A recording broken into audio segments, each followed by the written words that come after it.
You were never weak. You were trained to behave like someone weak. Your whole life you were conditioned to believe that openness earns loyalty, that patience guarantees respect, that explaining yourself clearly is the key to finally being understood. Yet look at the reality you keep waking up to. The more you reveal, the less they value you. The more you clarify, the more they confuse you. The more you care, the more they feel entitled to treat you carelessly. You have played the role of the good, reasonable, emotionally honest person for so long that you do not even notice how often you swallow disrespect, rationalize other people's selfishness, and call it understanding. You think your problem is that you are not kind enough, not expressive enough, not calm enough. But the real problem is brutal and simple. You were taught to follow rules that secretly exist to keep you obedient, predictable, and easy to control.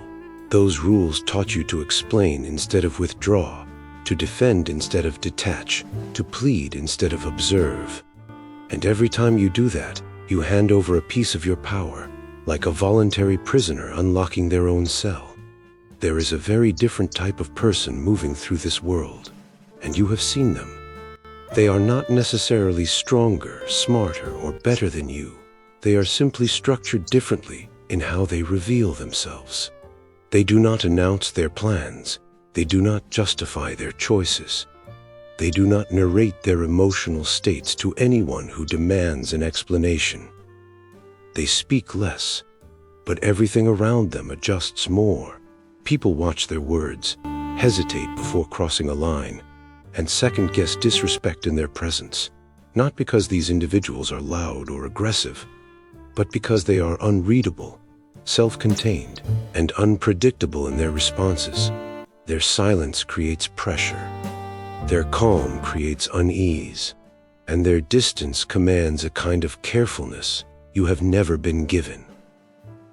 The world does not bend for them because they are nice. It bends because nobody is entirely sure what they will do if pushed too far. That uncertainty is not an accident. It is psychological strategy. You were raised on the comforting myth that goodness and respect are the same currency. They are not. A person can enjoy you, praise you, even call you a great human being, and still casually cancel on you, lie to you, or use you when it serves them, because there are no real consequences for their behavior toward you. You trained them that your boundaries are suggestions, that your patience is infinite, that you will keep explaining yourself until they feel satisfied. And since most people are driven by convenience, they naturally exploit whatever carries the lowest cost. Your emotional transparency, which you thought made you authentic and mature, has also made you easy to manage. Every time you show someone exactly how their words cut you, you provide them with a map of your emotional nerves. Every time you argue for your worth, you expose the fact that you doubt it. Every time you launch into long explanations, you silently confess that you need their approval more than they need your presence. Human beings are not noble creatures by default. They are calculating ones. Most do not treat you according to what you morally deserve. They treat you according to what your behavior has trained them they can get away with. When you consistently respond to hurt with explanations, to disrespect with lectures, to manipulation with emotional discussions, you are not teaching them to value you. You are teaching them that they can press you, trigger you, and still keep you. In their mind, the equation becomes simple. Disrespecting you costs nothing, so why wouldn't they keep doing it? They have learned that your forgiveness is automatic, that your clarity replaces their guilt, that your words will always arrive to soften the impact of their actions. You think you are fixing the connection. In truth, you are telling them that your connection can survive anything they throw at it. The people who receive the most careful treatment are not the ones who shout the loudest, nor the ones who endlessly communicate how they feel. They are the ones who say very little, who reveal almost nothing, who can vanish or go quiet without fanfare or emotional theatrics. They may be warm at times, but they are never permanently accessible. They may forgive, but they do not always announce it. They may care, but they do not advertise that caring in a way that can be used against them. Around such a person, others instinctively move slower, choose their words more precisely, and think twice before taking liberties, because they do not fully understand the thresholds or consequences. Predictability breeds casual contempt. Once your reactions are fully mapped, you become a solved puzzle, something safe, tame, and controllable. But when your intentions remain concealed behind calm eyes, neutral tone, and measured action, people start to respect not just who you are, but what they cannot quite decipher. You may think that your habit of explaining yourself proves your honesty or emotional intelligence. But in the subconscious economy of power, it communicates dependence. The one who rushes to explain is implicitly saying, "Your understanding of me determines my comfort." The one who automatically defends their choices is confessing, "Your approval is the final judge of my decisions." The more you argue for your inner truth, the more you hint that you are unsure of it. Powerful individuals operate differently. They can be deeply thoughtful and morally complex, yet they do not broadcast that complexity to everyone who challenges them. They decide, they act, and they allow their decisions to stand without decorating them with justifications for unworthy audiences. When pressed, they may give a short response, or none at all. They understand that the moment they begin performing a lengthy defense for someone who has not earned that level of access, they are bargaining away authority. Silence is not a retreat. It is an attack, conducted without motion. When someone tries to provoke you and you decline the invitation to react, their entire strategy fails in an instant because it depends on your emotional participation. People who bait you expect raised voices, long messages, frantic explanations, visible indignation. They are ready to respond to your words, ready to dismantle your arguments, ready to feed off your agitation. But when you offer nothing, no raised tone, no desperate "let me explain," no emotional display, something far more interesting happens inside their mind. Silence becomes a mirror they cannot endure looking into. They begin supplying their own fear, their own guilt, their own worst-case scenario. Why aren't they reacting? Are they done with me?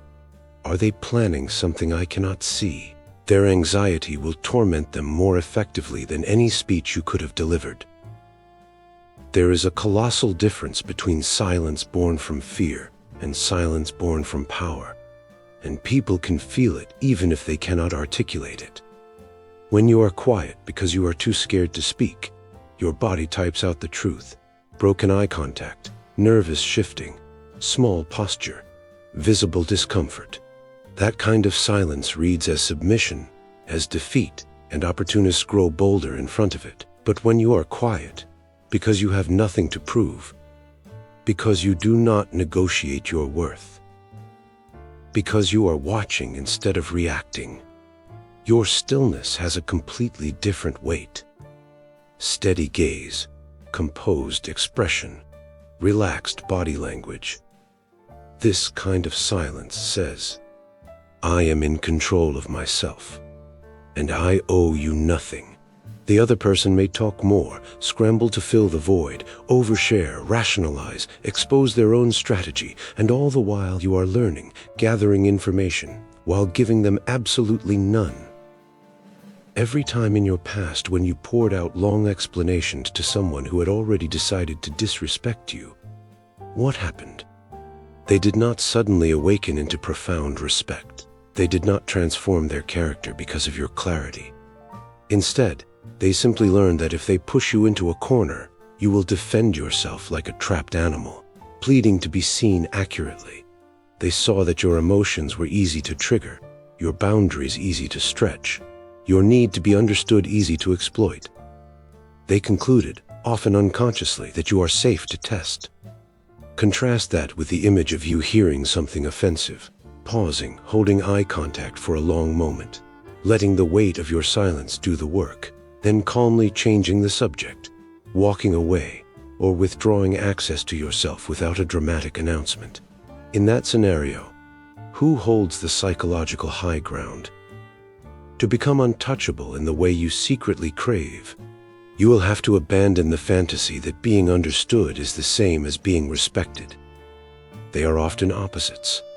The more people fully understand your inner workings, your triggers, fears, justifications, soft spots, the more they can predict you and therefore shape you. You must learn to exist as a closed system, your thoughts remaining primarily inside, your emotional storms managed internally, your final decisions made without public trial.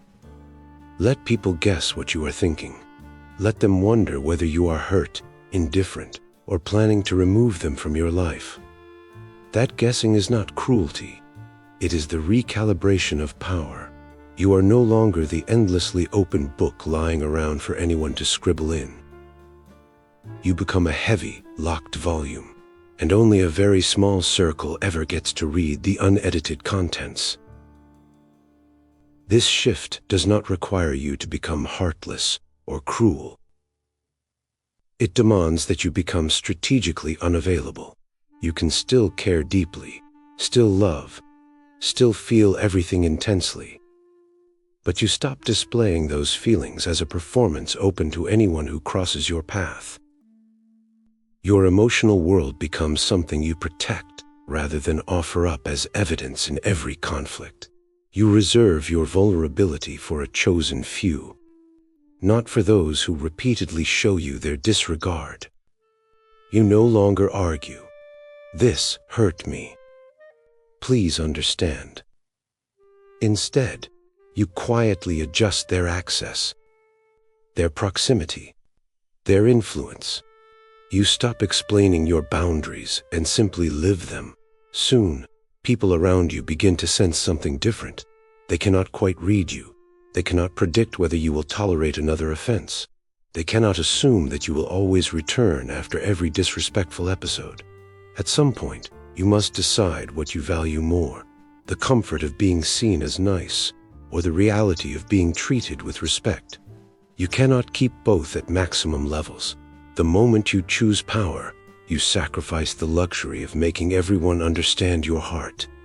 You let go of the childish need to correct every misinterpretation, to chase every rumor, to convince every person of your goodness. Instead, you anchor yourself in a deeper truth. Those who are meant for you will feel your value without requiring constant explanations, and those who refuse to see it are not worth your emotional performances. You begin to move through the world less like a pleading victim, and more like a force, silent when it matters, decisive when necessary, unreadable enough that people think twice before treating you like you are disposable. If you want a simple line that encapsulates this transformation, let it be this: your silence is not absence, it is your new weapon. The transformation you are stepping into is not about becoming flat in your coldness or mechanically distant. That would be a shallow interpretation of power. True psychological dominance is not found in being endlessly icy, but in being strategically unpredictable, impossible to categorize, and quietly unsettling in the best way. If you merely become permanently distant and unemotional, people will adapt to that, just as they adapted to your former openness. Once your coldness becomes expected, it becomes manageable. Real power requires fluidity, the ability to move between warmth and frost without warning, without explanation, and without any pattern others can reliably decode. At times you are generous with your time, deeply present and sincerely engaged, allowing people to feel significant and chosen. They relax, convinced they have discovered the formula for staying close to you. Then, without visible cause, you retreat. What brought them affection yesterday now earns silence today. Words that once drew a smile now meet a closed door. They replay their steps, desperate to identify the invisible line they crossed. And you offer them nothing, no explanation, no reassurance, no bath back. This calculated inconsistency keeps people perpetually alert in your presence. They cannot take you for granted because they never truly know which version of you they will encounter. They cannot sink into complacency because your reactions refuse to follow a script. Every interaction requires their full attention and deliberate word choice. And that constant low-level uncertainty naturally converts into respect. You are not erratic. You are deliberately inconsistent in your emotional availability, while absolutely unwavering in your personal standards. People never know whether today you will overlook a minor slight or end the relationship for the very same offense. They never know whether you will forgive instantly or hold your silence for months. They never know whether your warmth means safety or is simply a moment of chosen generosity before the ice returns. That uncertainty is not chaos, it is control. The key is that your unpredictability must appear organic rather than staged. You are not tossing a coin to decide your mood. You are responding to criteria that are perfectly coherent to you, but invisible to everyone else. Maybe you tolerate certain missteps while you are still assessing someone's overall value. But once you privately decide they are not worth the energy, the same misstep becomes grounds for immediate removal. To them, you seem arbitrary. To you, you are precise. Perhaps you are open and responsive when someone respects your boundaries. But the moment they grow comfortable enough to take liberties, you withdraw into cold neutrality without announcement. They interpret it as moodiness. You understand it as a calibrated response to their overreach. You operate with intention and logic, yet you never disclose that internal system. You do not explain your reasoning. You never hand them the blueprint. In their eyes, you remain mysterious and therefore impossible to manipulate. This philosophy is perfectly captured in the contrast between the dog and the wolf. The dog is expressive, needy, loud, always seeking approval, reacting to everything and bearing every emotion. It is loved, sheltered, and fed, but it is also owned, governed by another's will, existing under conditions it does not control. It has comfort, but no power. The wolf, by contrast, is silent, observant, emotionally controlled, and unreadable. It does not beg, does not bark at every disturbance, does not seek to be liked. It watches, calculates, and acts with finality. It may not be loved, but it is feared and respected. No one owns it, no one takes it for granted, and it trades security for freedom, power, and a respect born from its refusal to be tamed. You must decide which one you have been. If you have lived like the dog, desperate to please, endlessly available, transparent to the point of being predictable, you already know the cost. Your worth is conditional, and your existence shaped by others' choices. Power begins when you choose the wolf. That choice means embracing silence when others demand explanation, refusing to chase approval, controlling your emotional displays, and accepting being misunderstood without feeling compelled to correct it. It also demands one final, non-negotiable condition. You must be genuinely willing to walk away. If you preach boundaries but never enforce them, you teach everyone that your standards are empty. Real power is quiet and consistent. When someone crosses a line, you do not argue, threaten, or perform outrage. You simply remove access. That absence hits harder than any speech. In the void, they confront the loss of your time, energy, and presence. They replay everything, wondering what they misjudged, and in that tension a permanent lesson forms. You are valuable, and you are willing to disappear. Not everyone will like you. Not everyone will stay, but the ones who remain will understand one unshakable truth. Crossing you has consequences, and that is where untouchable respect begins.